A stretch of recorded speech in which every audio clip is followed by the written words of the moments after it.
पर से आप 50 नंबर कैसे कवर कर सकते हो। तो ऐसा नहीं है दोस्तों, मैं आपको गाली एलसीएम 60 तथा एचसीएफ 3 है। LCM least common factor, highest common factor, एक संख्या 12 है तो एक दूसरी संख्या क्या होगी, ठीक है। तो यहां पे दोस्तों आपको निकालना पड़ेगा, ठीक है। वो भी मैं दोस्तों एक वीडियो अगले वीडियो में बता दूंगा कैसे निकालता। बहुत सारी टेक्निक से दोस्तों 30 सेकंड में आप आसानी से निकाल लोगे, ठीक है। एक शून्येतर परिमेय संख्या और एक अपरिमेय संख्या का गुणनफल होता है। रेखा युग्म समीकरण x प्लस 2y माइनस 5, ये दोस्तों फार्मूला जो है x प्लस ये प्लस बी प्लस वाई ये बराबर 0, इस पे दोस्तों ये सवाल लगेगा, ठीक है। वह सबसे बड़ी संख्या ज्ञात कीजिए जिससे 70 और 125 विभाजित करने पर क्रमशः शेषफल 5 और 8 प्राप्त होता है। क्वेश्चन पढ़ता जा रहा हूं, उतारते जाओ अपने कॉपी में, ठीक है। 3 के प्रथम 5 गुणजों का योग क्या होता है। द्विघात समीकरण 2x square minus 4x plus 3 बराबर 0 के बारे में निम्न कथनों पर विचार कीजिए। आगे बढ़ते हैं,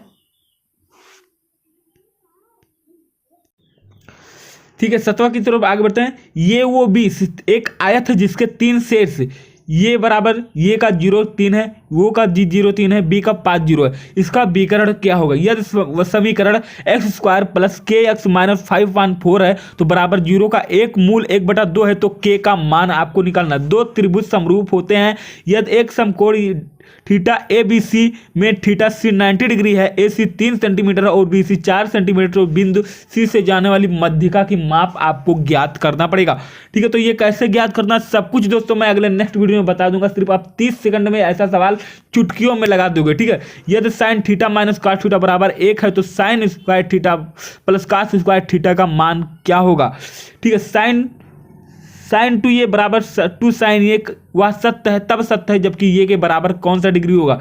यदि 4 tan थीटा है, यह 3 है तो इतना बराबर क्या होगा। सेक ए प्लस कॉस tan ए बराबर इतना है का मान क्या होगा, ठीक है। तो ये दोस्तों आपको कर लेना है। आगे बढ़ते हैं क्वेश्चनों की तरफ। ये सब 1 नंबर का आएगा, ठीक है। 20 क्वेश्चन रहेगा, ये आपको कर लेना है, ठीक है। खंडबाद सभी खंड आपको स्पष्ट से विस्तार से सॉल्व करना पड़ेगा। स्पष्ट कीजिए कि 3 गुणे 5 गुणे 7 प्लस 7 का एक भाज्य संख्या क्यों है, 2 नंबर का है।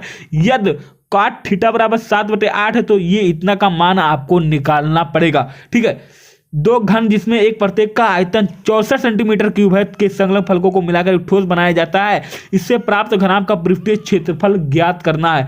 निम्न आंकड़ों का माध्य ज्ञात कीजिए। तो दोस्तों बहुत आसानी से ये भी दोस्तों नेक्स्ट वीडियो में आपको बता दूंगा कैसे ज्ञात किया जाता है। बिंदु -4 6 बिंदुओं ए -6 10 और बी बराबर 3 -8 को जोड़ने वाले रेखाखंडों को इस अनुपात में विभाजित करता है। एक्स और वाई में एक से ऐसा संबंध ज्ञात कीजिए कि बिंदु एक्स वाई बिंदुओं 3 6 और 3 4 से समदूरस्थ हो। निम्नलिखित में से किन्हीं 5 खंडों को हल कीजिए। आपको उसमें से 5 क्वेश्चन हल करना पड़ेगा। द्विघात बहुपद 6 स्क्वायर 6x के स्क्वायर -3 -7x के शून्य ज्ञात कीजिए और शून्य तथा गुणकों के बीच में संबंध की सत्ता ज्ञात कीजिए। दो संख्याओं के वर्गों का अंतर 180 है। छोटी संख्या का वर्ग संख्या का 8 गुना है। दोनों संख्याएं ज्ञात कीजिए। सिद्ध कीजिए कि किसी वृत्त के किसी व्यास के सिरों पर खींची गई स्पर्श रेखा समांतर होती है। सिद्ध कीजिए कि किसी बाह्य बिंदु से किसी वृत्त पर खींची गई स्पर्श रेखाओं के बीच एक कोण स्पर्श बिंदुओं को मिलाने वाले रेखाखंड द्वारा केंद्र पर अंतरित कोण संपूरक होता है, ठीक है। तो ये दोस्तों आपको ज्ञात कर लेना है। यहाँ पे नीचे बढ़ते हैं।